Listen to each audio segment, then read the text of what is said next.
Доброе утро. Это Центр управления Республики Башкортостан, и мы с вами в прямом эфире говорим о происшествиях, которые произошли в республике за минувшие сутки, а также об ухудшении погодных условий. У нас в гостях представитель Госкомитета по Республике Башкортостан по чрезвычайным ситуациям Валиева Альбина Рамиловна. Доброе утро. Доброе утро.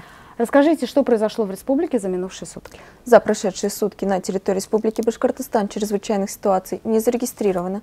По оперативным данным произошло 14 техногенных пожара, в которых, к сожалению, погибло 3 человека, пострадал 1 человек.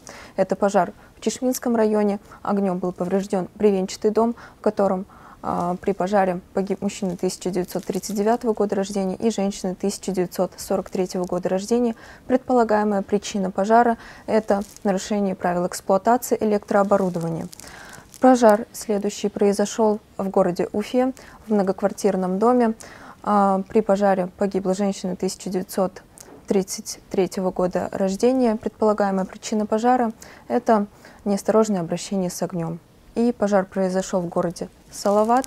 В бревенчатом доме огнем был повреждена площадь 6 квадратных метров. Пострадал мужчина, с ожогами был направлен в городскую больницу. На улице зима, погодные условия ухудшились. Давайте об этом поговорим. Да, на территории Республики Башкортостан на 17 ноября прогнозируется ухудшение погодных условий.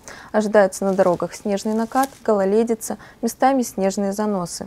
Отложение мокрого снега на проводах и на деревьях. Также ожидается туман, ухудшение видимости 500 метров и менее, и порывы ветра до 18 метров в секунду и метель. Какие рекомендации нашим жителям, нашим водителям, нашим пешеходам? Давайте об этом поговорим. При ухудшении погодных условий Государственный комитет по чрезвычайным ситуациям Республики Башкортостан рекомендует водителям воздержаться от дальних поездок. Также необходимо быть внимательными, соблюдать безопасную дистанцию и выбирать скоростной режим в соответствии с погодными условиями.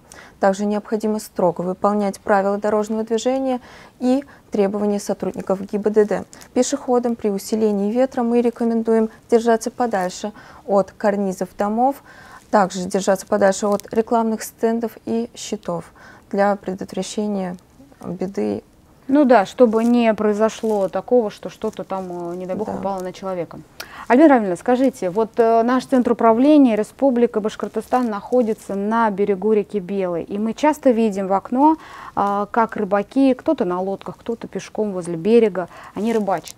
Но сейчас начнется сезон зимней рыбалки. Вот по поводу льда, по поводу ситуации на воде. Как мы можем наблюдать, да, из Центра управления Республикой, на реке Белой еще льда нет. И в связи со значительным снижением температуры окружающей среды и началом установления льда увеличивается вероятность возникновения происшествий на водных объектах.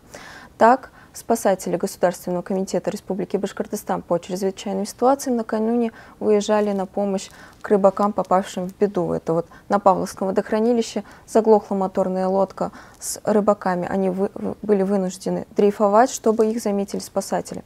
Также похожая ситуация произошла на реке Белой в Дюртюлях. Житель также рыбачил на моторной лодке, переплыл на другой берег лодкой. И также еще один инцидент с рыбаком произошел в Салаватском районе на реке Юрюзянь. Здесь мужчина уже находился по пояс в воде, когда его нашли спасатели. К счастью, мужчины не пострадали, их всех эвакуировали.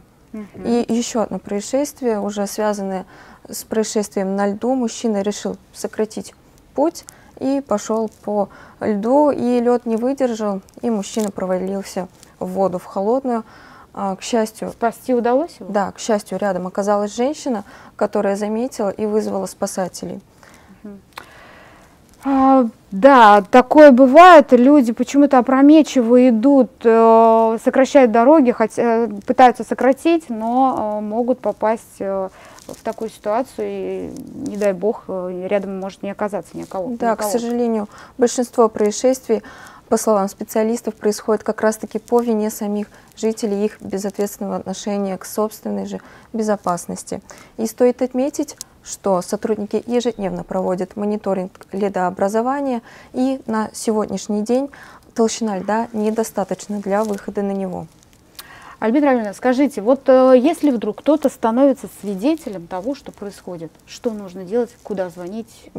Незамедлительно позвонить в службу спасения 112 на номер вызова экстренных служб. Да, а какие рекомендации, вот тонкий лед? Да, избежать происшествий можно, если соблюдать элементарные правила безопасности. Это не переходить по водоему на тонком льду в запрещенных местах, не выходить на тонкий лед в начале зимы, так как лед еще не окрепший, он очень тонкий и, соответственно, очень опасно.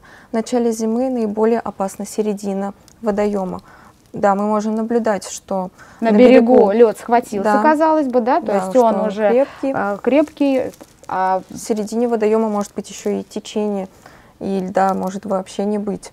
Ни в коем случае нельзя выходить на лед в темное время суток и в одиночку ходить на рыбалку, так как в случае чего спасти может быть и некому.